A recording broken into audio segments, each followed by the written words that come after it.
Would Jesus kill? Catholicism teaches that human life is sacred from the moment of conception to the moment of natural death. So may a Catholic Christian engage in violence, killing, and war, or is doing so a betrayal of the message and example of Jesus? How have Catholics over the centuries responded to this question? What have they believed and what have they done and why? What does the Church teach about this important issue today? How should faithful Catholics form their consciences on moral issues related to violence, killing, and war? Asking the right questions can be important. When it comes to the matter of violence, killing, and war, too often we ask, under what circumstances is it morally right and just for me, or my people, or my nation to use violence, even deadly force, to resolve a conflict? But why not ask the question the other way around? One of the first rules of ethics is that every moral principle must be able to be made universal, applied to everyone. So why not pose the question this way? Under what circumstances is it morally right and just for another individual, people, or nation to use violence, deadly force against me, against my people, against my nation, to resolve a conflict?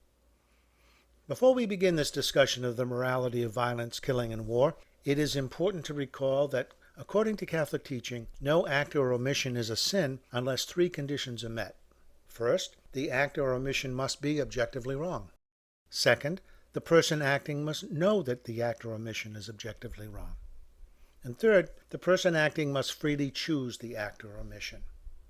So in this discussion of violence, killing, and war, we make no moral judgments about any individual engaged in violence, killing, and/or war. We may discuss whether or not and under what circumstances the choice to participate in them is objectively evil. But we have no way and should have no desire to judge whether or not any individual is obeying her or his conscience, or the degree to which he or she is acting in freedom. We judge the innocence or sinfulness of no one, past or present.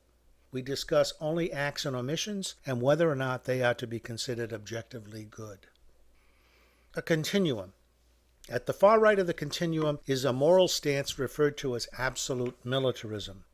Those who hold this position, or more likely this set of assumptions, believe that violence and war are not evil in themselves and can be effective means to bring about positive results.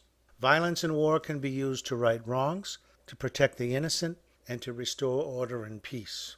Indeed, the militarist position maintains that not only is killing for the right reasons justifiable, it is also honorable and noble. Human beings are violent by nature, the militarist position reasons, and so good people must not avoid violence. It is imperative that the good guys outgun the bad guys. Thus, legitimate violence, the violence of the good guys, is a sign of courage, of virtue, and the rejection of such violence is a sign of cowardice, of vice. Violence is glorified, and the good guys who employ legitimate, sanctioned violence are heroes. At the other end of the spectrum is the pacifist position. The pacifist maintains that using violence to right wrongs is like eating blubber to lose weight, or using gasoline to extinguish a fire. The pacifist does not advocate pacifism or passivity, that is, the avoidance of conflict. Pacifism understands that conflict is an inevitable fact of life. The pacifist position maintains that conflicts must be engaged and resolved, but without violence. In fact, the word pacifism comes from the Latin word pax pacis, which means peace, and the Latin verb facio facere, which means to make. The pacifist position, then, is not about avoiding conflict, but about actively engaging in peacemaking. Mohandas Gandhi and Martin Luther King did not flee from conflict, nor did they lay on the ground and allow others to walk all over them. They engaged in struggles using nonviolent tactics to resolve the conflicts they faced. King preached that nonviolence must be militant. Neither Gandhi nor King were absolute pacifists, by the way. Gandhi, for example, gave his support to the war against Hitler. In reality, there are probably very few individuals who maintain the views of either of these two extremes. There are few, if any, absolute militarists or absolute pacifists. Most people, most of us, are somewhere in between the two extremes, somewhere on the continuum.